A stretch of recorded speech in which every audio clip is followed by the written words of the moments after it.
So, you want to learn how to be good at Yu-Gi-Oh! Look at you, trying to build whatever modern meta deck you can muster. Well, let me tell you, buddy, I've been working tirelessly to create the ultimate deck. And you know what? I think I might have just succeeded. So allow me to put EDO Pro into full screen here.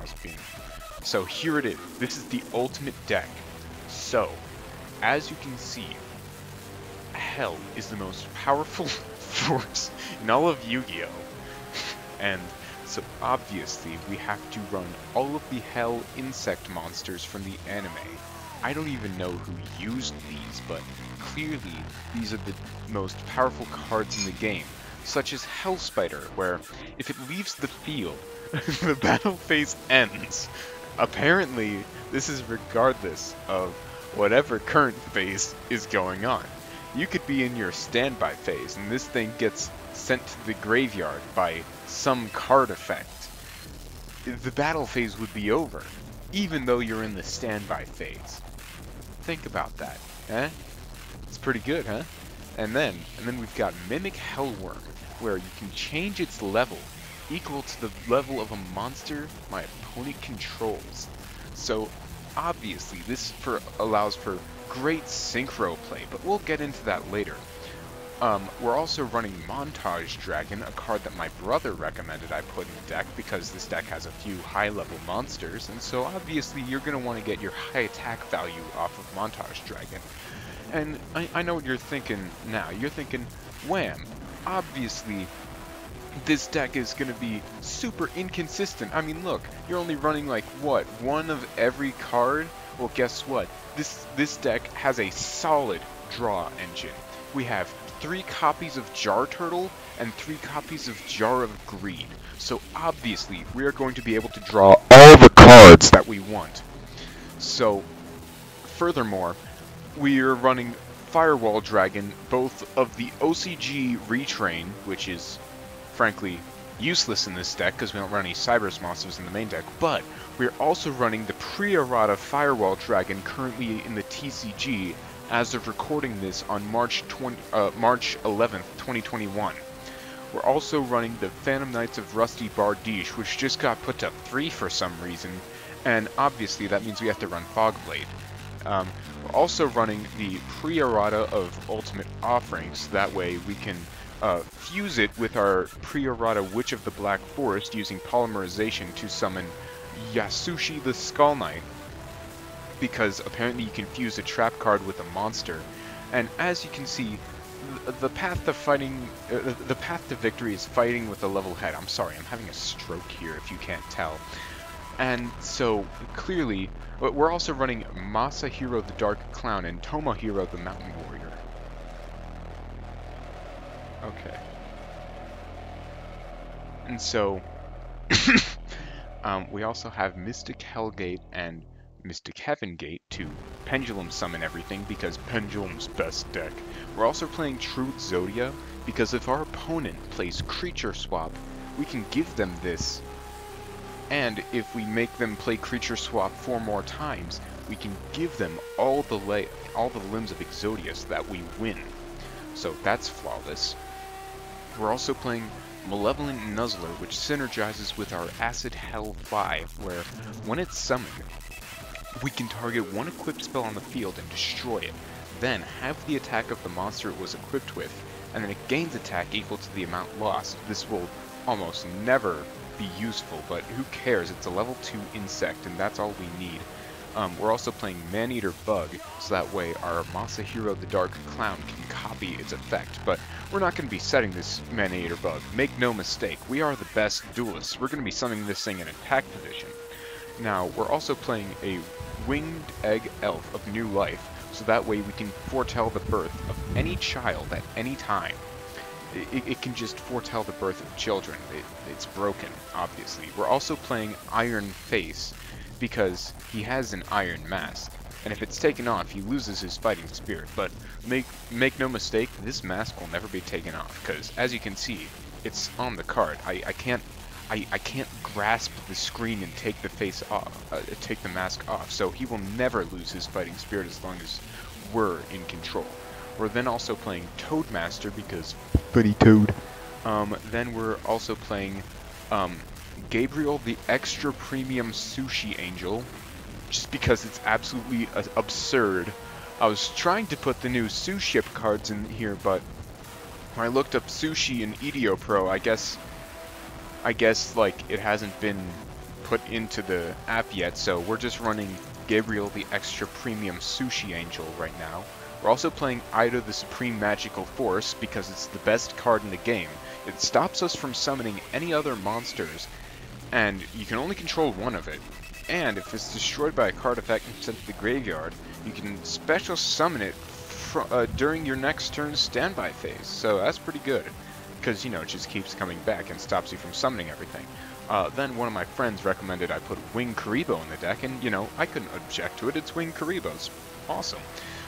Then we're also playing Boral Sword for the OTK potential, and because we're playing insect monsters, we might as well be playing Motor Worm Spreader Queen. I'm not even gonna bother to read this thing's effect. We're also playing a small Sky Striker engine of Kagari and Hornet drones, and we'll almost never see it, but it works. And then if this card's the only card in our hand, we can draw 3 cards, and if we do not summon a Hell monster this turn, take 3,000 damage, but we won't care about that. Then what else? We also have Hell Summon to get a Hell monster from our graveyard. We also have Hell Vermin Mine to send one Hell monster from our hand to the graveyard to destroy one attack position monster the opponent controls. So now, having gone through just about every monster in the main deck, let's start going through the extra deck. So I already talked on length about Yasushi the Skull Knight, but because we have so many level 4 monsters, we're running the anime version, manga version of Bahamut Shark that requires any 2 level 4 monsters and can special summon any Xyz monster from the extra deck with a rank lower than this card's rank. Now, we're still going to be using it to summon Toad. I mean, that's a given. But then, what are all these synchro monsters, I hear you not asking? Well, we have Hellgrub, and we can tune it with our Wing Egg of New Life to summon Power Tool Dragon. Then we can use that Power Tool Dragon with Blackwing Jewel the New Moon to summon Lifestream Dragon. Then we can get our Mimic Hellworm together with True Exodia, Wing Karibo, or any of our Exodia pieces to summon Assault Blackwing, Sayo the Rainhider, so that way we can have Lifestream Dragon tune Sayo the Rainhider to summon Tech Genus Blade Blaster, which, I mean, there's your negate right there. That means it's a good deck because it has a negate, see? And so it can negate pretty much any spell or trap that targets it, of course, but that's not important. We're also running, I didn't go over this card, obviously. I kind of want to forget about this card, Mystic Factor Casper. Now, what this guy is useful for is reducing his level by 2 down to 8, and having all other monsters I control become level 1.